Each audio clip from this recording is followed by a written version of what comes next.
Bonjour à toutes et à tous, bienvenue sur Radio Cité 13 dans votre émission Des paroles et des ailes. Nous allons parler aujourd'hui du sport, plus particulièrement du rôle qu'il joue dans la cité éducative M14. On dit souvent que le sport c'est la santé, et c'est vrai. Mais ces bienfaits vont bien au-delà de la simple activité physique. Et dans le cadre de la cité éducative, nous allons découvrir comment le sport nous aide à rester en bonne santé et à accompagner les jeunes à ouvrir de nouvelles perspectives et parfois même à susciter des vocations. Pour en parler, aujourd'hui, nous avons réuni autour de la table 3 acteurs engagés qui chaque jour font du sport un véritable levier d'éducation, de prévention et aussi d'insertion. Bonjour à vous 3, merci d'être là. Alors aujourd'hui, on accueille Mégane Salène, Abdel Niaré et Michael Richaud. Je vous propose un tour de table pour vous présenter qui vous êtes. Quelle est votre structure et aussi vos missions autour du sport? Je vous en prie, on laisse la parole à Mégane. Allez. Je t'en prie. Bonjour tout le monde. Donc je suis Mégane Salin, je suis coordinatrice d'un gymnase au sein du groupe ADAPT 13 pour le service prévention par le sport. Donc nous sommes ouverts 6 jours sur 7. Nous proposons des activités sportives pour toutes les tranches d'âge, donc à partir de 3 ans jusqu'aux adultes. Et nous sommes ouverts du lundi au samedi, au gymnase Sinon-Célie dans le 14e. Et nous avons 4 gymnases comme ceci. Nous avons aussi des Urban Sport Trucks, qui sont des petits camions sportifs qui vont dans différents quartiers de Marseille fléchés préfecture. Ouais. Nous avons un gros projet avec le ministère de la Justice, donc ça s'appelle la PJJ, Protection judiciaire de la jeunesse, où pareil, il y a un camion qui va sur plusieurs unités pour proposer du sport aux mineurs qui ont un problème avec la justice, du coup. Et le projet PAD, projet Armes et Défense, qui encadre des jeunes pour les préparer physiquement à des métiers de l'uniforme. Ah, c'est top. Donc, vous couvrez quand même une partie assez large, des tout petits au plus grands, on va dire. Et vous faites aussi de l'insertion, de la réinsertion avec la PJJ, donc ça reste très vaste. Je te remercie Mégane, on reviendra ensuite un peu plus précisément sur les actions menées. On va passer à toi, Abdel, je t'en prie. Bonjour, donc Bonjour moi c'est Abdel, je représente l'association Archipel 13. Donc Archipel 13 c'est une association d'éducation populaire, donc on a plusieurs activités. On a des activités artistiques, culturelles et notamment sportives. Et on propose des ateliers donc, d'initiation et de découverte à la pratique du football féminin tous les mercredis après-midi sur les installations du collège Joséphine Baker de 18h30 à 20h. Donc c'est 100% féminin. 100% féminin. L'idée, c'est de proposer un espace dans lequel les jeunes filles vont pouvoir avoir une pratique sportive. On sait très bien que le foot, c'est un sport qui a quand même une connotation masculine. Et la question des espaces est au centre de la pratique. Qui a accès aux espaces, qui peut rentrer sur le terrain, qui est légitime de jouer au football. Et du coup, nous, on a accès à cet espace-là tous les mercredis après-midi de 18h30 à 20h. Et on propose à côté de ça pas mal d'activités culturelles, des activités artistiques. On a un lieu dans le 14e où on pratique justement toutes les activités artistiques et culturelles. On a un jardin aussi, un potager partagé. Et donc on organise à la fin de l'année un gros événement qui s'appelle Foot de Meufs. Ouais. Qui est là justement pour célébrer la pratique des jeunes filles. Qui est là pour célébrer la pratique du foot des jeunes filles. Donc ça reste aussi très vaste. Il y a le pan éducatif, le sportif, et j'ai l'impression, comme tu l'as expliqué, que c'est assez complémentaire, les deux. Donc pareil, on reviendra un peu plus tard, plus concrètement, sur ce en quoi ça consiste. Je te remercie Abdel. Et Michael, je t'en prie. Merci de l'invitation déjà. Avec Bonjour plaisir. à toutes et à tous. Michael Richaud, moi je suis enseignant en activité physique adaptée et chef de projet sport santé à la maison sport santé de la ville de Marseille. Les maisons sport santé, c'est un dispositif qui est assez récent, qui existe depuis 2019 au niveau national et qui permet d'accompagner toutes les personnes qui vont être éloignées de la pratique sportive. Qu'elles soient éloignées par leur sédentarité, leur manque de connaissances, leur pathologie. Et nous, on va trouver la bonne activité adaptée à la personne, proche de chez elle, et surtout quelque chose qui lui plaît. On intervient dans ce cadre-là, ou aussi dans les écoles, près d'associations, etc. Donc, ce qui est intéressant, dites-moi si je fais un raccourci, mais c'est que pour vos 3 structures, il y a cette importance de l'accessibilité, rendre accessible le sport. J'aimerais qu'on revienne sur l'accessibilité du sport. Parfois, on n'ose pas se lancer, on ne pense pas avoir toutes les capacités, mais avec vous, ce qui est intéressant, notamment avec Foot de Meuf, est-ce que c'est la performance qu'on va juger ou l'objectif est ailleurs et beaucoup plus large? Est-ce que tu peux nous en parler un petit peu, Abdel? Ouais, complètement. Alors, moi, je pense qu'il faut arriver à dissocier la pratique sportive de la performance. Moi, j'ai l'impression qu'il faut remettre le plaisir au centre de la pratique sportive. Nous, on essaye vraiment à travers nos ateliers du mercredi après-midi et de cet événement qu'on organise, qui est un tournoi, donc il y a quand même un aspect un peu compétition, etc., etc. Mais c'est pas le cœur de l'événement, et vraiment le cœur de l'événement et le cœur de ce qu'on essaie de proposer, c'est un espace inclusif dans lequel on va pouvoir prendre du plaisir et dans lequel on va pouvoir réaliser une activité physique. Chose qui n'existe pas vraiment parce qu'en soi, moi à côté de ça, je suis éducateur sportif en club aussi. Et donc la notion de performance et la notion de résultat, elle peut être quand même au cœur de l'ensemble des pratiques sportives. Et il n'y a pas beaucoup de sports où on te dit juste viens et tu pratiques et en fait on s'en fout, tu vas pas faire de match, tu vas pas faire de... C'est le cas? Ouais. Ça serait intéressant aussi de voir. Et du coup voilà, nous on essaye de proposer ce genre d'espace-là où en fait... on va pas mettre la performance, on va pas mettre le résultat au centre. Il va y avoir une volonté de progression quand même. Et de cohésion sociale, tout à fait. L'idée, c'est quand même de s'améliorer physiquement, mais on va pas mesurer la performance, on va pas essayer de classifier ou de classer les... Et pourquoi avoir créé ce projet pour les filles? Vous avez eu un besoin, vous ressentiez un besoin, une demande? En fait, c'est un peu.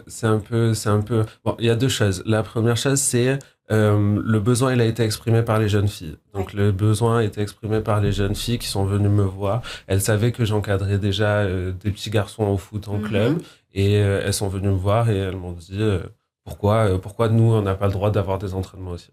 En parallèle de ça, il y a Léna, donc l'autre cofondatrice de l'association, qui menait des ateliers de bande dessinée aux ateliers Blancarde. Et une des animatrices de ces ateliers avait la volonté c'est une américaine, elle s'appelle Nicole, qui avait la volonté de mettre en place un projet sportif. Et en fait, nous, l'asso, du coup, on a réussi à faire le lien entre la volonté de Nicole de monter un projet sportif et le besoin des jeunes filles du 3e arrondissement de pratiquer... Vous avez pu tout mutualiser. Ouais, tout à fait. Très bien. Et sur leur santé, j'imagine que même si ça reste du sport, il y a des bienfaits qui ont été remarqués sur leur état physique, mais sur aussi le côté, tout ce qui est santé mentale, confiance en soi. Vous avez pu observer des changements? Complètement. En fait, pouvoir se servir de son corps, c'est quelque chose dont elles n'ont pas forcément l'habitude. Je pense qu'on va en parler, mais on vit dans un monde quand même qui est relativement sédentaire, où on n'a pas l'habitude d'avoir beaucoup d'activités sportives. Et à cet âge-là, la majorité de leur temps est pris par l'école. Et l'école propose des activités physiques et sportives, mais à mon sens, pas assez pour pouvoir remplir le besoin que ces enfants ont. Donc on voit principalement les bénéfices dans la confiance en soi. Elles sont capables de mieux connaître leur corps, de mieux connaître leurs limites, de connaître un peu leurs forces. Et en fait, ça joue beaucoup sur leur perception d'elles-mêmes. Elles se voient progresser aussi. Et ça, c'est quelque chose qui les valorise énormément. Elles voient qu'il y a 6 mois, elles n'arrivaient pas à faire tel mouvement, tel geste. Et 6 mois après, elles y arrivent. C'est quelque chose qui les aide beaucoup dans leur représentation d'elles-mêmes et qui rajoute pas mal de valeur à ce qu'on leur propose. Et merci pour ce complément d'information. Et par rapport au côté éducatif, est-ce que vous avez aussi des retours et également pour Michael et Mégane dans la pratique du sport. Est-ce que parfois, certains jeunes qui étaient peut-être en situation de décrochage pratiquer un sport, se sentir en cohésion dans un groupe, ça leur a permis de s'améliorer à l'école et de pouvoir sortir d'une situation difficile, par exemple d'un décrochage scolaire. Est-ce que vous avez pu remarquer ça? Est-ce que vous avez eu des retours, par exemple, Michael, merci Abdel et Mégane? Alors oui, nous, sur le service PPS, effectivement, il y a quand même beaucoup de cas dans ce cas-là, où en fait, le fait de remettre en avant le sport et de leur faire respecter des règles, d'être en groupe, le fair play, le respect des autres, etc. Exactement. Il y a quand même pas mal de jeunes qui, je pense, ont frôlé le fil rouge, on va dire. Ouais. Et du coup, qui sont plus sérieux et plus calmes surtout. En fait, comme ils arrivent à extérioriser tout ce qu'ils ont besoin de sortir et de se défouler, en fait, on voit quand même une progression dans le comportement et souvent, l'école va avec. Okay. Et du coup, tu disais ce besoin d'extérioriser. Vous proposez pas mal d'activités. Est-ce que tu peux nous en parler? Quel type d'activité vous offrez? Tu parlais des trucks. Oui. Ça, c'est... tu peux nous dire sur un quoi ça consiste? Alors, sur les trucks, du coup, donc, on vient chez les habitants. Donc, en fait, par exemple, on est sur un city-stade d'un quartier. Et donc, le camion arrive et va en fait déployer plusieurs ateliers sportifs qui ne sont pas forcément définis d'ailleurs, mais voilà, ça peut être du tir à l'arc avec un peu de tchoukball à côté. Le tchoukball, c'est un genre de handball avec trampoline, du tennis-ballon. Et en fait, tous les ateliers sont à disposition des jeunes et encadrés par nos collègues. Et sur les gymnases, c'est le même principe, sauf que c'est du coup en lieu fermé et avec un planning défini. Donc, ils savent quel sport ils vont faire le soir, parce qu'il s'est affiché. Et donc, ils viennent, c'est une libre adhésion, hein, donc ils viennent quand ils veulent, ils peuvent venir tous les jours, comme une fois par semaine ou par mois. Et donc, on leur propose différentes activités, pareil, encadrées par les éducs sportifs. D'accord, donc vous avez une équipe avec des éducateurs sportifs, vous avez du matériel quand même assez varié à disposition. Et tu disais aussi que ça leur permet d'évacuer. Et est-ce que parfois, vous avez assisté à, je ne sais pas, peut-être la naissance d'une vocation de quelqu'un qui a découvert un sport grâce à vous, grâce à cette variété, et qui a approfondi dans ce domaine-là? Alors oui, on a certains qui, par exemple, sur de la boxe, ont adoré le sport, et donc nous, on les a conseillés à aller dans certains clubs, parce que nous, on n'est que sur de l'initiation et de la découverte. Très bien. On n'est pas sur ni de la performance, ni... vraiment, c'est juste découvrir et initier. Aussi. Voilà, complètement, c'est du loisir. Donc voilà, on a plusieurs jeunes qui ont... Donc il y a la boxe, il y a eu du foot aussi, où on a pas mal envoyé sur les clubs. Enfin, il y a plusieurs disciplines sportives, pardon. Très bien. Et tu parlais de valeurs, tu en as parlé aussi tout à l'heure, Abdel. Le sport, ça permet de développer quel type de valeurs? Il y a ce côté aussi, le respect, tout ce qui est vivre ensemble, respecter des règles aussi. Est-ce que vous abordez le côté aussi un peu gestion de l'échec avec les personnes que vous avez au quotidien, surtout avec vous, vous êtes là toute la semaine? Alors c'est vrai que nous, on a un énorme groupe d'adolescents, en tout cas sur mon gymnase, et des fois en fait ils viennent même pas pour les activités sportives, ils viennent juste pour nous dire bonjour et en fait un petit peu nous raconter leurs problèmes, leur vie ou demander des conseils. Donc effectivement, oui, des fois on est face à des échecs ou j'ai pas trouvé un stage. C'est super intéressant, vous avez un côté aussi très social complètement. À travers le sport.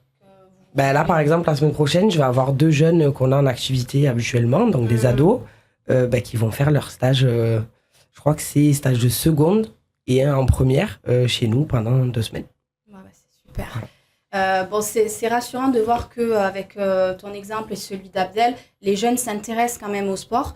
Mais Michael, vous, l'action pour laquelle tu fais partie, tu vas nous la présenter un peu plus. Vous faites attention au côté sédentarité auquel on est confronté. Les jeunes aujourd'hui, avec tous les écrans, ils ont un peu plus de mal, tu dirais, à se mettre en mouvement? Aujourd'hui, il faut garder en tête que la sédentarité est une des premières causes de mortalité évitable au monde. elle tue aujourd'hui plus que le tabac. Ouais. Donc, quand on part de ce postulat-là, ça veut dire qu'on a des parents qui sont sédentaires, du coup, qui en découlent des enfants qui sont sédentaires. Et nous, une de nos missions socles dans les maisons sport santé, parce que du coup, on a la chance d'en avoir 4 sur Marseille, et on est sectorisé, on travaille tous ensemble sur certains secteurs. Et l'idée, c'est de pouvoir accompagner ces jeunes qui, par manque de connaissances des infrastructures sportives, du manque au quotidien de se rendre à pied, c'est vrai que ça se fait de moins en moins à l'école. Nous, on a vraiment ce côté activité physique globale, c'est-à-dire l'activité physique de déplacement, l'activité physique et sportive, l'activité physique quotidienne. Donc nous, on va les aider, les encourager à être plus actifs et aussi à avoir un impact sur leur entourage. Et comment vous faites, je me permets de te couper, quel est le déclic qui va faire justement que là, ils vont se mettre en mouvement? Qu'est-ce que vous mettez en place sur le terrain pour les mettre en mouvement? Donc nous, on a des actions, on va intervenir un peu partout dans Marseille sur des salons. Il y a eu beaucoup de villages santé qui ont été mis en œuvre par la ville de Marseille, où on a intervenu au niveau de l'alimentation, l'activité physique, où on a fait ressortir les acteurs locaux de l'activité physique, les centres d'animation, les clubs associatifs, etc. Et en fait, nous, souvent, il nous arrive au début par prescription médicale. C'est-à-dire que c'est des enfants qui vont, de par leur sédentarité, ou aggraver leur santé déjà physique, mentale et autres. Donc nous, on les accompagne grâce à l'activité physique. En fait, c'est comme un médicament, mais en fait, le corps a besoin d'être actif. On le sait aujourd'hui, au plus on va être actif, au plus on va se sentir mieux, que ce soit la santé mentale, la santé physiologique et aussi la santé sociale. Parce qu'on parle beaucoup de ces enfants-là qui sortent plus de chez eux. Les écrans en sont une partie aussi. Ils ont un peu plus de problèmes avec leur schéma corporel, se réapproprier, la confiance en soi, l'estime de soi. Et avec ça, l'activité physique permet de reprendre confiance. On revient un petit peu à ce que vous disiez tous les deux tout à l'heure, c'est-à-dire ce côté de se réapproprier son corps. Ok, mon corps est un peu différent pour X ou Y raison, parce que je suis très sédentaire, parce que je suis peut-être en surpoids, j'ai une pathologie, ou je suis juste éloigné de la pratique. Mais en fait, je peux rebouger. Parce que malheureusement, on parle souvent de sport. Donc le sport, c'est de la compétition avec des objectifs, etc. Nous, on parle plus d'activité physique. Après, l'idée, c'est vraiment de les remettre en action, en mouvement, au travers de programmes dans les écoles, comme on fait le programme ICAPS, ou avec des associations, on va travailler. Et l'idée, c'est qu'une fois qu'ils ont repris goût à l'activité, nous, on fait des programmes chez nous à la Maison Sport Santé de 3 à 6 mois. On va les réaccompagner sur du multi-activité. Et à l'issue de ce programme-là, on fait des bilans, des questionnaires de santé, des tests physiques. Une fois que tout est OK, ils vont mieux, ils se sont réappropriés leur corps, ils commencent à aller bien. On leur trouve avec eux une activité physique adaptée qui leur plaise, proche de chez eux. Et je reviens à la notion de plaisir que vous avez évoqué tous les deux. C'est moi, si on m'en fait une activité qui me plaît pas, même si j'adore le sport, j'ai du mal à y aller. Alors un enfant qui de base est éloigné de la pratique sportive, l'idée c'est vraiment de raccrocher avec lui quelque chose qui lui plaît. Et on a tout un réseau d'acteurs locaux avec toutes les autres maisons sport santé où on peut bien mailler le territoire et orienter. J'ai envie de faire du foot avec des filles, voilà, on a un acteur ici. J'ai un autre objectif dans la réinsertion, etc. On a la DAC 13. En fait, on a cette chance-là sur Marseille quand même d'avoir un tissu associatif autour de l'activité physique qui est très vaste, très varié. Et ça marche très bien. Donc nous, on a vraiment ce rôle-là d'accompagnement, de réorientation. Et en parallèle, on va aider à former des éducateurs sportifs pour qu'ils aient cette notion-là de la prise en charge de ce public, pour que justement, on ait d'autant plus d'offres et qu'on accompagne des enfants qui sont mis de côté. Tu parlais tout à l'heure du foot. En fait, en début d'année, on faisait des sélections. On est balancé d'un club à l'autre. Et finalement, je voulais faire du foot. Et comme c'est que de la compétition et que je rentre pas dans le cadre, finalement, je fais pas de sport parce que moi, je joue au foot. On s'interdit certains sports par rapport à ce côté performance. Et vous, ce qui est très intéressant, c'est que on parle d'activité sportive. Donc, il y a ce côté j'y vais, mais on n'attend pas vraiment une grosse performance à la fin. C'est se remettre en mouvement. C'est ça. Se remettre en mouvement. Et ensuite, à la fin de ce parcours-là, il commence une activité dans la durée, c'est ça? C'est ça. Après, l'idée, c'est de refaire une passerelle vers une association sportive, pareil, ce que j'ai dit tout à l'heure, proche de chez eux, qui leur plaît. S'il y a une notion de tarif, faire en sorte que le tarif de l'association soit abordable aussi. Pour qu'on vraiment, on les aide à enlever le plus de freins possible pour qu'ils puissent pratiquer. Mais au-delà de ça, donc ça, c'est les bienfaits d'une pratique d'activité physique. Donc ça va être 1, 2, voire 3 heures par semaine. Mais il y a aussi tout ce qui est l'activité physique quotidienne, c'est-à-dire se déplacer plus à pied, marcher, éviter de prendre les escaliers l'ascenseur lorsqu'on peut prendre les escaliers. Il y a vraiment toute cette notion-là aussi de sortir de l'école, parce qu'on intervient sur 2 écoles sur un programme ICAPS C'est un programme où on essaye de lutter contre... ICAPS, c'est ça, disais. exactement. Oui. Et en fait, c'est un programme, pareil, qui est porté par l'ARS et qui nous permet d'intervenir sur l'école de Saint-Gabriel dans le 14e et à Ahmed-Litim dans le 3e, où notre but, c'est d'apporter 1 heure de plus d'activité physique à chaque enfant. Donc, ça peut se faire sur plusieurs moyens différents, c'est-à-dire les encourager à aller au parc avec les parents en sortant d'école. Ça peut être en mettant en place des pauses actives avec les enseignants, les enseignantes. Qu'est-ce que c'est ces pauses actives? Les pauses actives, c'est aujourd'hui quelque chose qui va sauver les entreprises et les gens qui passent leur journée assises. Parce qu'en fait, on sait qu'aujourd'hui, ce qu'on disait tout à l'heure, c'est que la sédentarité, on passe 7 à 8 heures par jour. Et les enfants, c'est le cas. Oui. Ils arrivent le matin, ils ont les cours 2 fois par semaine, un peu de périscolaire, mais sinon, ils passent beaucoup de temps assis. Les pauses actives, ça va permettre pendant 5-10 minutes d'avoir un temps dans la classe avec les enseignants où on va se mettre en mouvement. Ça peut être des pauses actives orientées sur une pratique sportive comme du cardio-boxing, par exemple, ou une pause active sur des mouvements de mobilité articulaire, de stretching avec du yoga.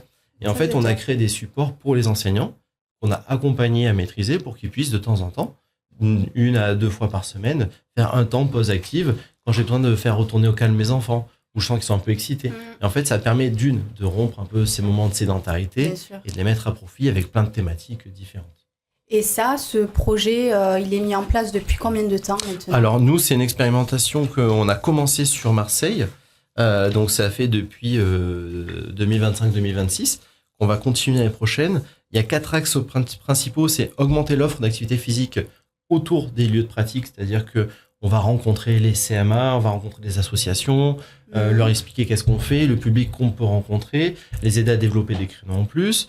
On va avoir aussi développé les compétences et les connaissances des enfants parce que aujourd'hui, on sait que on parlait 10 000 pas, on va parler de 30 minutes d'activité physique quotidienne. Et en fait, ça, c'est quelque chose que si on ne sait pas, on ne peut pas le mettre en œuvre. Donc, il y a tout ce côté d'éducation thérapeutique. On va donner les bonnes recommandations aux enseignants, aux parents et aux enfants. Parce que les parents vont accompagner les enfants, mais... Ils ont un rôle important aussi, les parents, les enseignants aussi, les enseignants, toute l'équipe pluridisciplinaire, le milieu associatif. En fait, ça, c'est la 3e mission. On va sensibiliser sur tout ce qui est l'entourage des élèves, avec des cafés parents, avec de l'affichage, avec mettre en place des cours actifs, par exemple.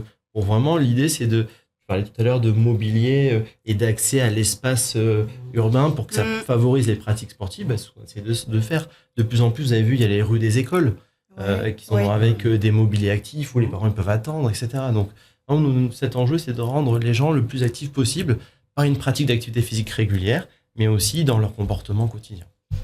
Très bien. Donc, c'est très global. Vous intégrez autant l'équipe éducative que les associations, que les familles.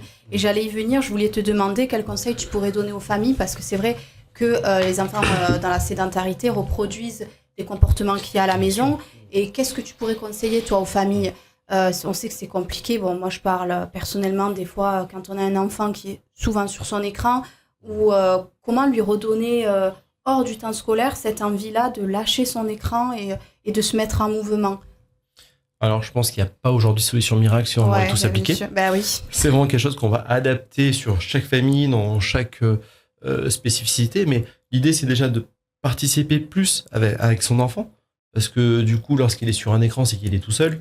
Dehors, l'accompagne un peu plus. On parlait tout à l'heure des moyens d'aller à l'école, si c'est possible. Parce que des fois, avec la ruée, il faut vite déposer les enfants, partir. Mais quand c'est possible, de faire la démarche à pied, de rester un peu plus longtemps au parc, de prendre des moments actifs en famille, et ce qui est de toute façon bénéfique pour tout le monde, au-delà de la pratique d'activité physique, en structure, pouvoir accompagner ses enfants à les inscrire dans un club, une association ou autre.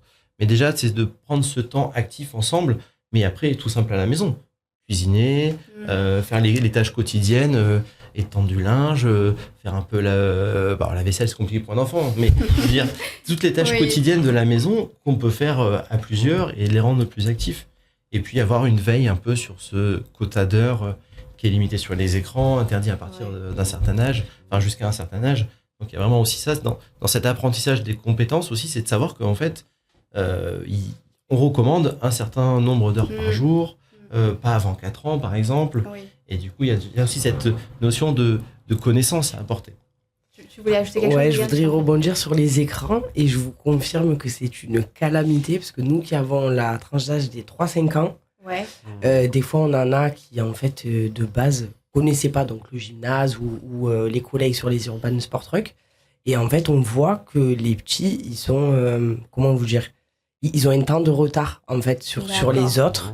Et c'est beaucoup plus lent en fait. Et c'est une catastrophe. En termes de mobilité aussi. En termes de motricité, en termes de compréhension. Des fois, il y a des petits, on leur parle et en fait, ils sont pas là.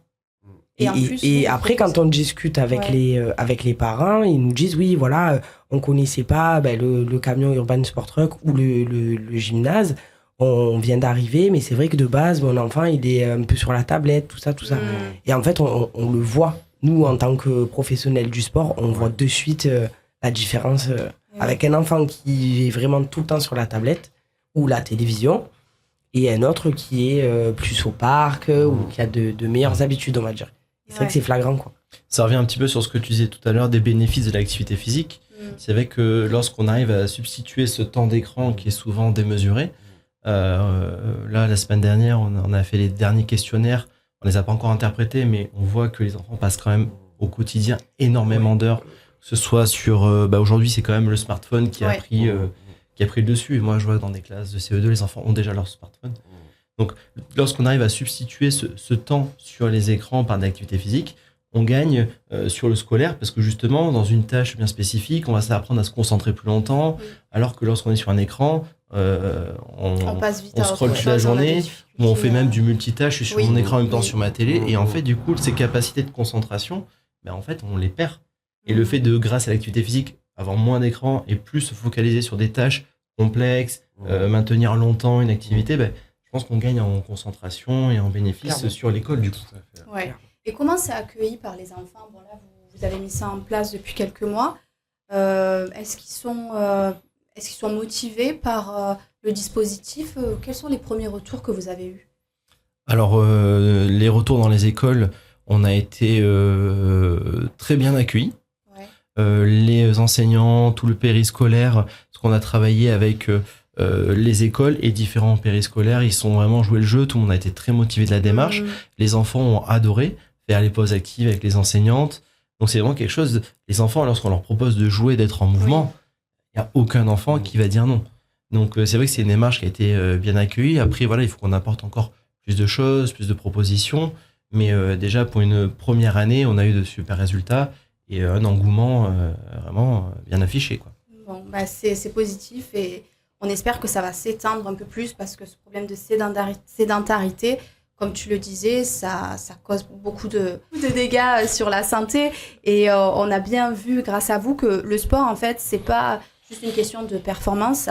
Ça soigne pas juste le corps, mais ça aide vraiment parfois aussi à trouver un nouveau rythme de vie, à se réconcilier avec son corps, à prendre une nouvelle place ou tout simplement sa place dans la société. Et j'aimerais plus largement vous poser une question à vous trois.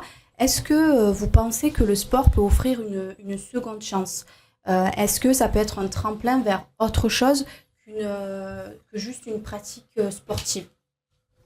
Je pense que en fait, ça dépend ce qu'on sous-entend par sport. Est-ce qu'on entend sport comme étant la compétition ou sport comme étant une activité physique et tout ce qu'il y a autour des activités physiques, c'est-à-dire l'encadrement, la formation. Je pense que la compétition n'est pas forcément ultra bienveillante et en fait, c'est pas forcément dans la compétition qu'on va pouvoir s'épanouir. Parce que la compétition amène quand même un certain nombre de contraintes au niveau d'exigence qui peut parfois être même problématique pour la santé mentale. On le voit avec des athlètes de haut niveau qui ont de plus en plus de problèmes de santé mentale. Mais par contre, l'activité physique et le sport comme un loisir et comme un vecteur social, je pense que ça peut être une voie d'orientation. Et je pense que à travers les formations qui sont proposées, il y en a plein. Moi, je m'y connais plus dans le foot, mais la FFF propose un certain nombre de formations qui sont soit dans un premier temps dans un objectif bénévole, soit dans un second temps dans un objectif professionnel. En fait, ces différentes formations permettent d'aborder l'activité sportive comme un moyen de en fait comme un moyen d'évolution professionnelle et comme un espace où en fait on peut s'épanouir professionnellement à travers l'activité physique. Mais pas forcément en se disant que je vais devenir je sais pas qui ou Oui, ça dans peut un ouvrir espace. d'autres Tout à perspectives fait. et de nouveaux horizons. Tout à fait. Oui, je comprends totalement. Merci beaucoup, Abdel. Est-ce que Michael ou Megan, vous voulez ajouter autre chose? Oui, du coup, nous, sur le groupe Adapt 13, effectivement, on est en plein dedans, puisqu'on propose quand même une dizaine de services civiques par an, plus les stages découvertes, plus du coup les stages pour les jeunes qui sont placés en PJJ aussi Ouais. également. Donc, des fois, ils font un stage, ensuite un service civique, et ensuite, ils rentrent en apprentissage sur un BPGEPS. Donc, on est vraiment en plein dedans. Ouais, Professionnalisation, vous complètement. accompagner dans la C'est ça. formation si besoin de stage, on peut se rediriger vers vous. Complètement. Ouais, donc ça c'est très intéressant pour les auditeurs qui voudraient se former. C'est Ils ça. peuvent se rendre à l'ADAP 13. Sachant que la plupart des services civiques qu'on a, c'est des jeunes qu'on a eu en activité, en Ah, fait. c'est bien et ça. qui ont le souhait de vraiment découvrir le métier, pas juste avec un simple stage d'une semaine, mais Ouais. vraiment sur une mission de volontariat. Et en fait, voilà, ça démarre de là souvent. Il y a une évolution, vous assistez à la Complètement. progression, au parcours Et du en- jeune. C'est ça, et en plus, souvent, après, ils sont embauchés parce qu'ils sont diplômés et du coup, ils travaillent avec nous. Non, mais c'est très valorisant pour leur propre image à eux aussi, c'est top. C'est ça.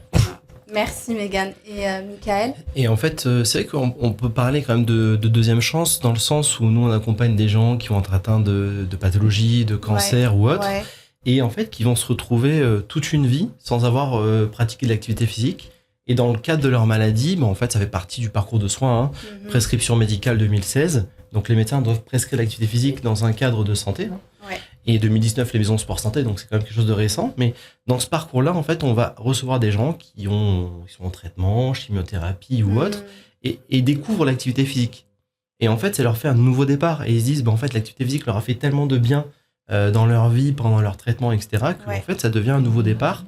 Et ça devient un nouveau point une deuxième chance, en fait, de reprendre une activité, être plus actif, et du coup, se sentir mieux, et avoir au niveau de la santé, on parlait santé mentale, santé Bien physiologique, santé sociale, de retrouver du lien.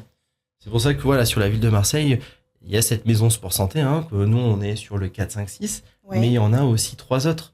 Il y a le SMUC qui intervient dans le 7, 8, 9. On va avoir aussi Marseille en forme qui est dans le 10, 11, 12. Oui. Et on va avoir le DAX U13 qui est dans le 1, 2, 3 et 14, 15, 16 avec qui nous on va intervenir aussi pour appuyer. Donc c'est vraiment ces parcours-là qui sont là pour accompagner et réorienter les personnes éloignées de la pratique sportive. Puis on a plein de parcours spécifiques Mhm. dans le contrat local de santé qui est porté par la ville de Marseille, la CEPAM, l'ARS et la préfecture, où on va développer des parcours autour de l'activité physique, le diabète, etc., qui touche malheureusement de plus en plus Oui. de Oui. personnes et de plus en plus jeunes, hein. Ouais. Donc les pratiques aujourd'hui chez les enfants qu'on essaye de valoriser en prévention, d'être plus actifs, etc., ça nous permettra de retarder ces taux de diabète ou d'autres Bien pathologies sûr. qui arrivent très très tôt aujourd'hui, quoi. Je vous remercie encore une fois pour la présentation de vos actions menées sur le territoire. Je vous laisse le mot de la fin si vous voulez ajouter un dernier message ou compléter une information. Faites du sport, vous vous sentirez mieux. Exactement. Le sport, c'est la santé, mais pas que. Comme on l'a vu, ça crée du lien, de la cohésion sociale. Ça permet de développer sa confiance en soi et bien d'autres choses aussi. Je vous remercie encore une fois. On va se quitter et on va faire une courte pause pour reprendre sur un deuxième plateau avec d'autres acteurs du territoire et d'autres actions. Merci beaucoup à vous. Merci. Merci.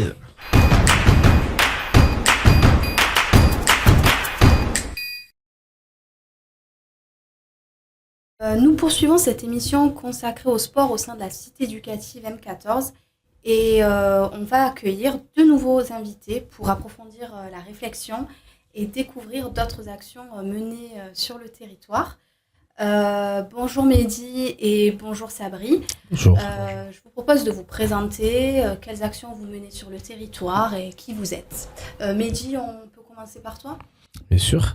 Donc, Felous Medji, éducateur spécialisé pour le groupe Adapt 13. Je travaille pour le service 13-14 sur le territoire des Flamands Iris.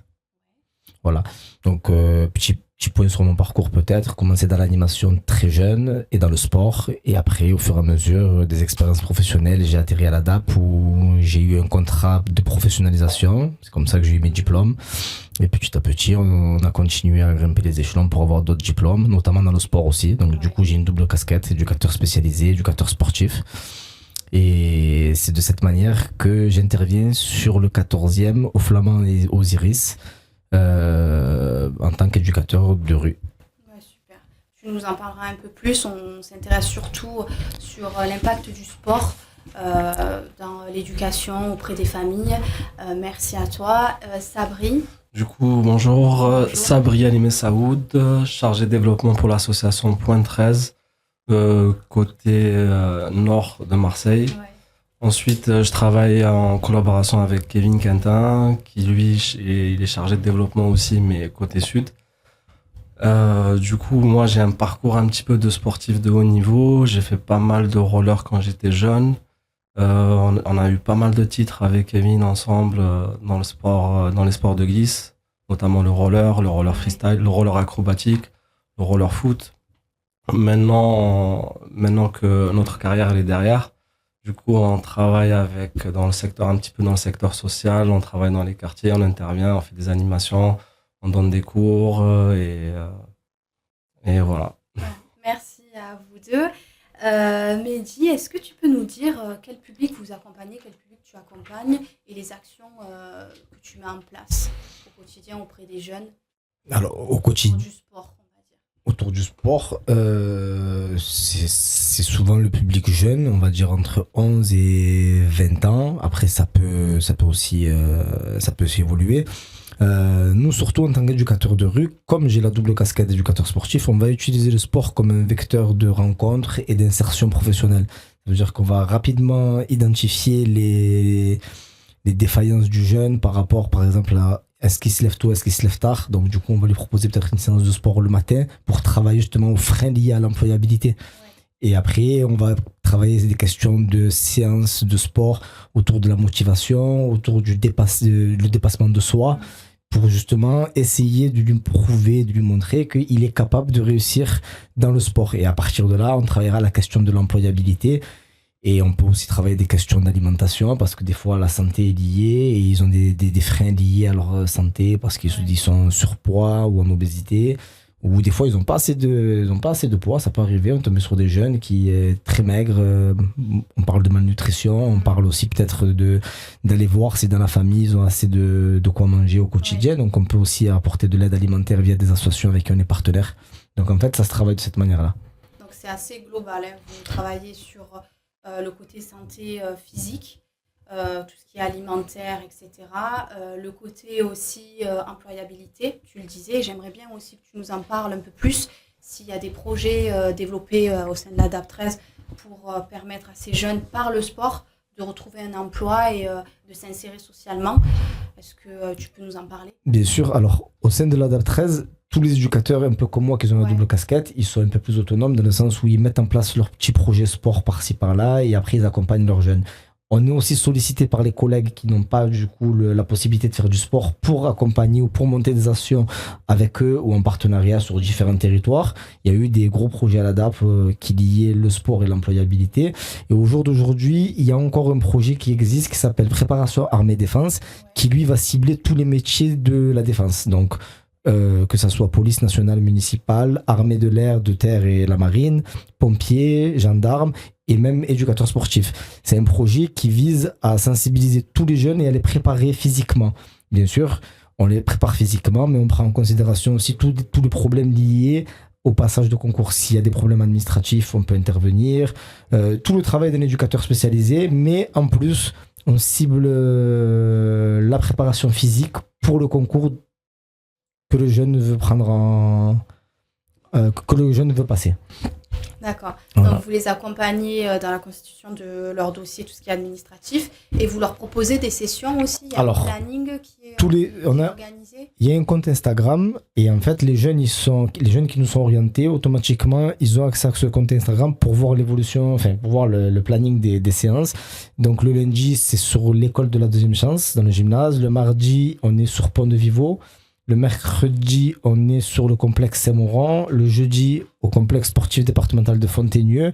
Et le vendredi, généralement, c'est une séance de piscine parce que dans certains concours, il y a un test de natation qui est mis en place. Donc, on a aussi un prof de natation qui vient leur donner des cours de natation le vendredi soir. Vous avez vraiment une équipe complète et tous les jeunes c'est ouvert à tous? Alors, c'est pas forcément que pour les jeunes. On essaye de faire en sorte que ça commence à partir de 16-17 ans pour des jeunes qui sont accompagnés par des éducs ou par des foyers. Et après, c'est vraiment ouvert à tout le monde. C'est un sas de remobilisation sociale, que ça soit juste pour venir faire du sport, pour maigrir, certaines mamans après un accouchement ou après avoir été très longtemps inactifs, elles peuvent revenir. D'autres jeunes qui voient leurs collègues s'entraîner, ils peuvent venir s'entraîner. Et après, tous les jeunes qui sont orientés par les pompiers, par l'armée, on a un gros partenariat avec le CIRFA de Marseille, le centre de formation de l'armée de terre. Tous les jeunes qui nous sont orientés, on les accepte. Il n'y a pas de conditions, il n'y a pas d'inscription, c'est vraiment ouvert. Et ça vise à préparer les concours. Et après, ça peut aussi permettre à certaines personnes de reprendre progressivement le sport parce qu'on prend en compte les niveaux de chacun. Et voilà, c'est pas quelque chose de carré, on crie pas sur les gens et tout ça. On les accompagne vraiment par une reprise. Ça, c'est assez flexible pour ceux qui viennent juste qui bénéficient pour leur propre santé. Et après, il y a un suivi plus rigoureux et un peu plus disciplinaire pour ceux qui passent un concours parce qu'on a quand même des objectifs d'atteindre quelque chose. Ouais, ça c'est top. Il y a quand même ce côté aussi très professionnel s'il y a le concours à préparer. Bien sûr. Et sinon, pour une personne lambda, elle peut s'inscrire en cours d'année à tout moment. Il n'y a pas d'inscription, c'est vraiment ouvert. Ils viennent quand ils veulent. S'ils veulent des conseils sur la nutrition, s'ils veulent des conseils sur un peu tout, l'équipe éducative est là justement.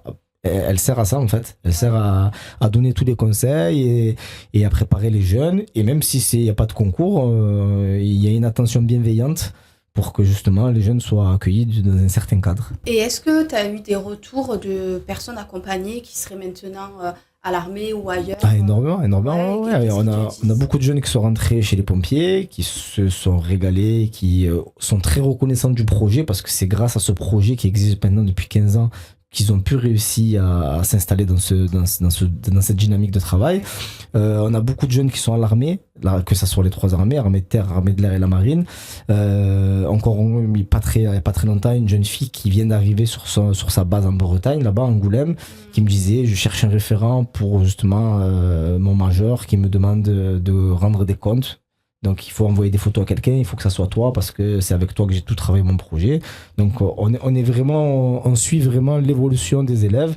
J'ai un élève qui monte régulièrement près de la frontière ukrainienne faire de la sécurisation de territoire. Lui là j'ai choisi la branche soldat de Juran. Donc il s'est engagé dans les forces, il me semble c'est forces alpines, skieurs alpins. Mais du coup il se retrouve souvent en mission de sécurisation du territoire près de la frontière ukrainienne.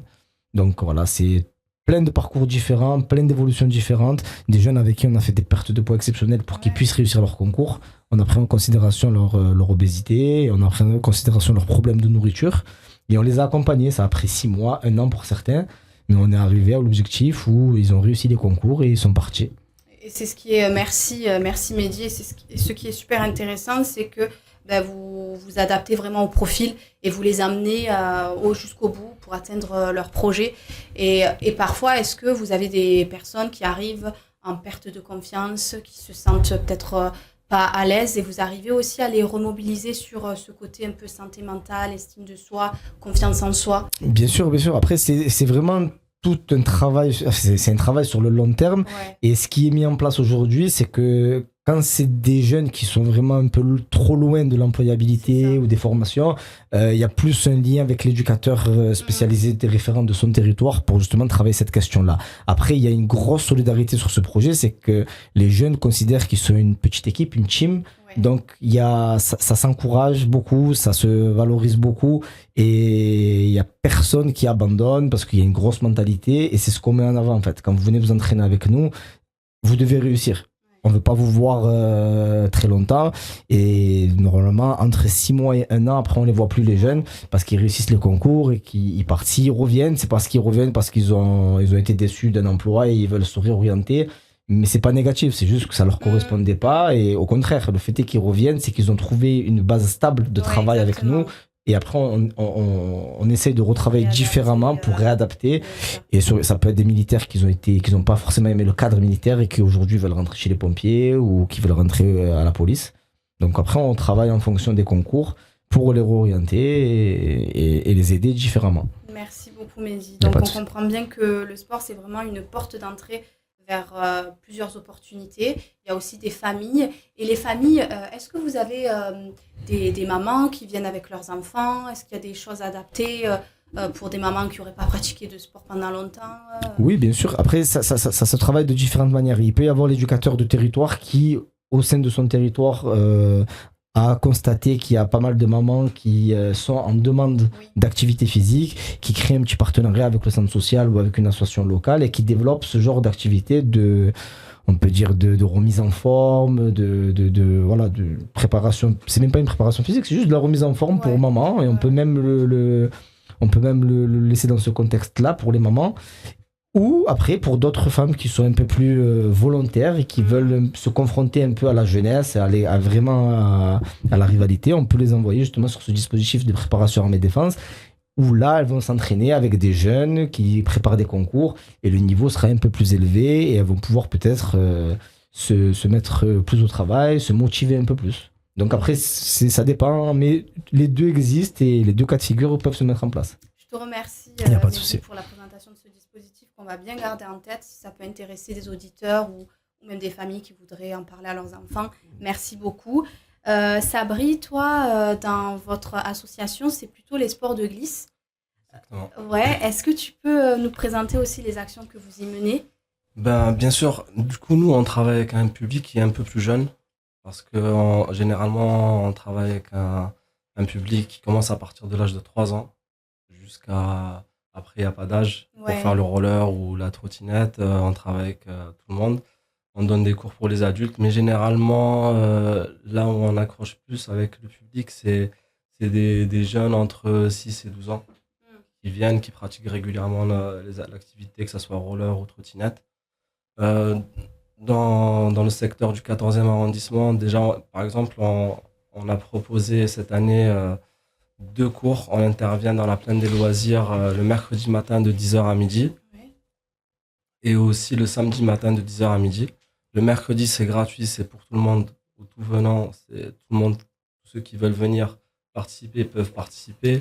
C'est gratuit pour eux, on leur prête le matériel, les protections, les rollers, les trottinettes.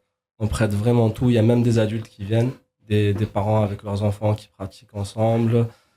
Et du coup, c'est bonne ambiance, convivial. Ils viennent de tous les quartiers. Il y en a même qui viennent du 8e arrondissement qui viennent faire des cours avec nous le mercredi matin à la plaine des loisirs. Et après, le samedi matin, c'est sur inscription. Là, on travaille vraiment avec des jeunes où on essaye d'aller plus loin avec eux, de les former, de les faire évoluer pour faire des compétitions et leur inculquer une certaine régularité dans la pratique, une certaine discipline.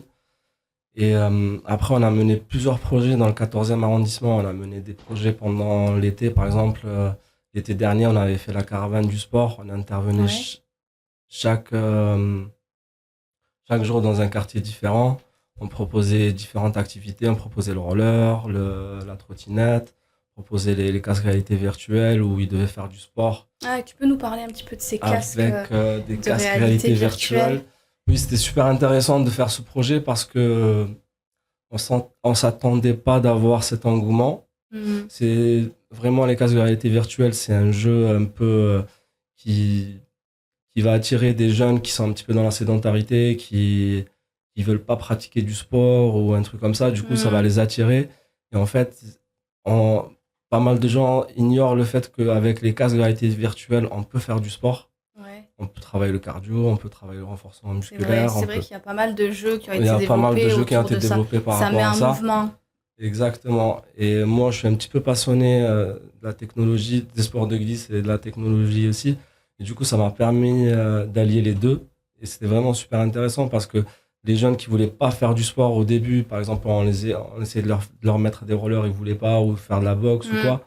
Ils voulaient pas, mais ils voulaient bien essayer le casque de réalité virtuelle.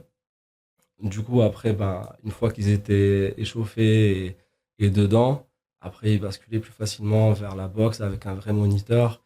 Ils mettaient les vrais gants et là, ça commençait à vraiment travailler. Et c'était super intéressant.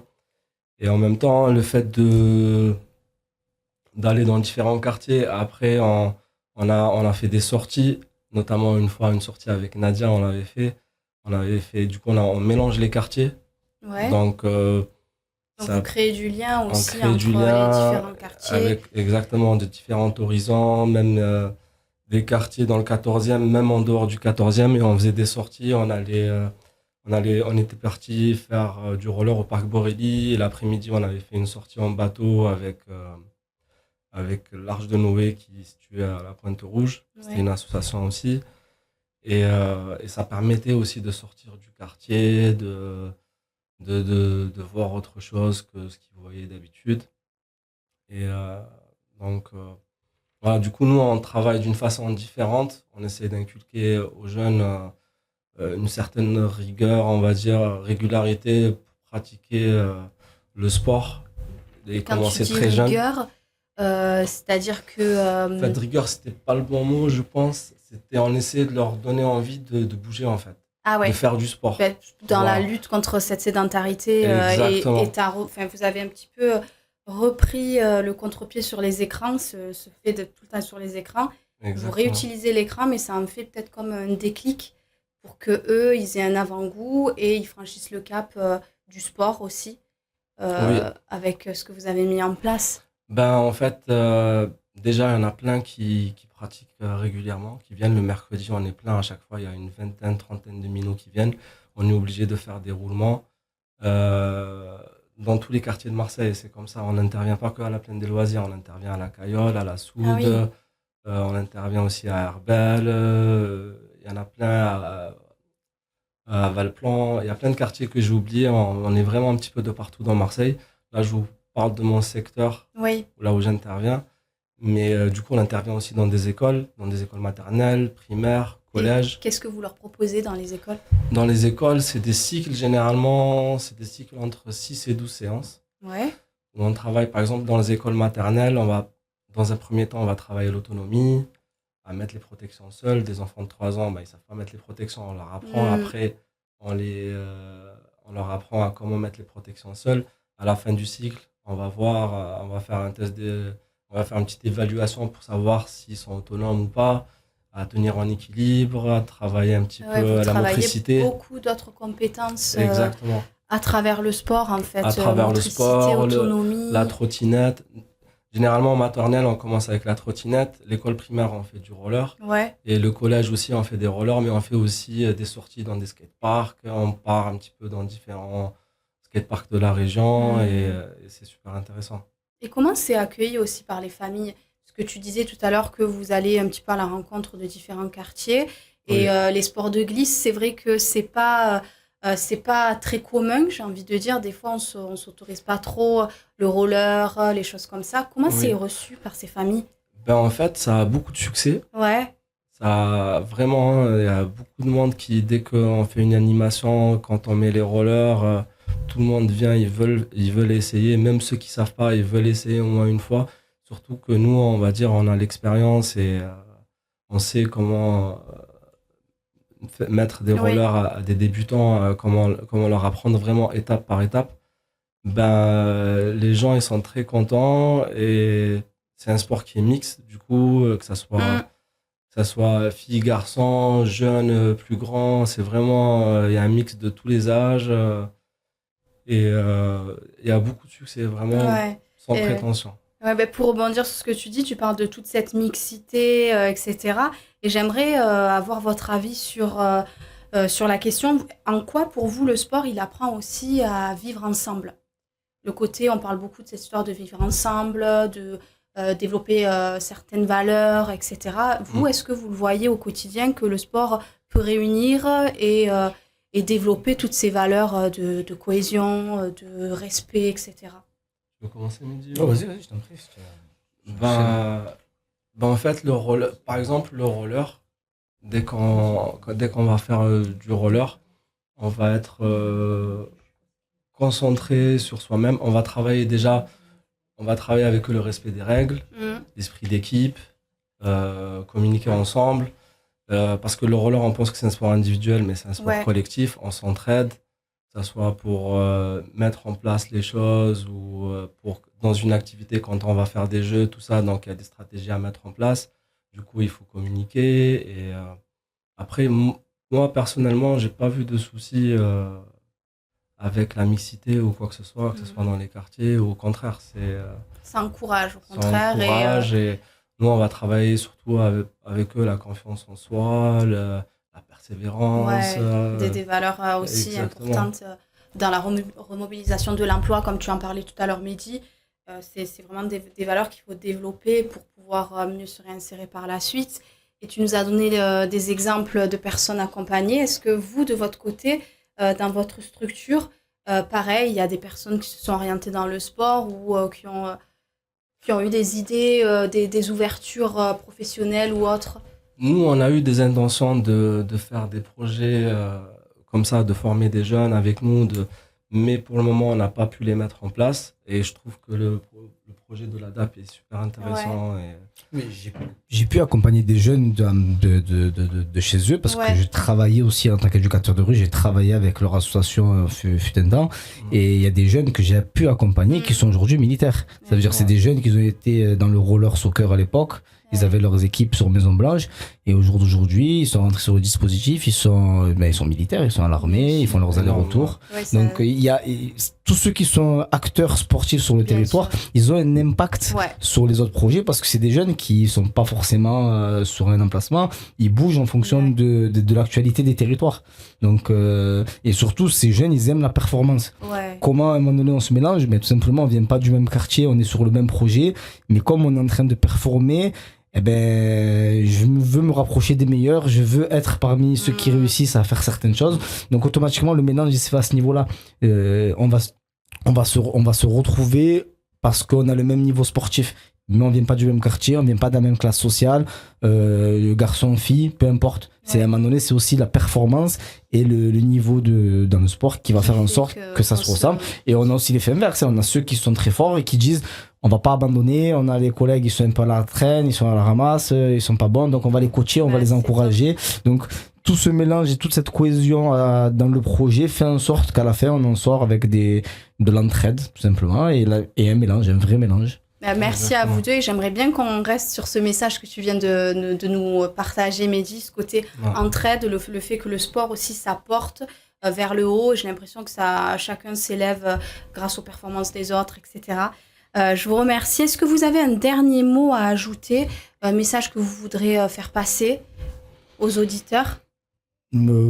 Pas spécialement, si ce n'est que de faire vraiment attention à votre alimentation, de ce qu'on mange aujourd'hui.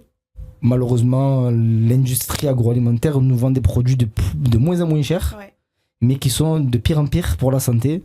Et comme j'ai tendance à dire, manger le plus sainement possible, ça veut dire manger le moins industrialisé possible.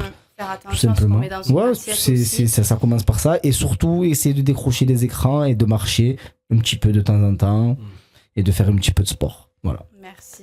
Je pense que l'a dit Mehdi, c'était parfait. Ouais, il bien a manger, bien bouger. Ouais, ça commence déjà dans son assiette. Je vous remercie. Donc, cette émission, elle nous rappelle que le sport, c'est pas juste une histoire de performance ou de compétition, même si ça compte.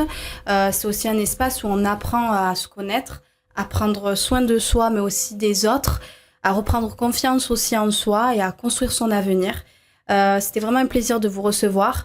Je vous remercie vraiment pour votre présence. Je remercie aussi la Cité éducative M14. Merci aux auditeurs. Et on se retrouve très vite sur Radio Cité 13. Prenez soin de vous.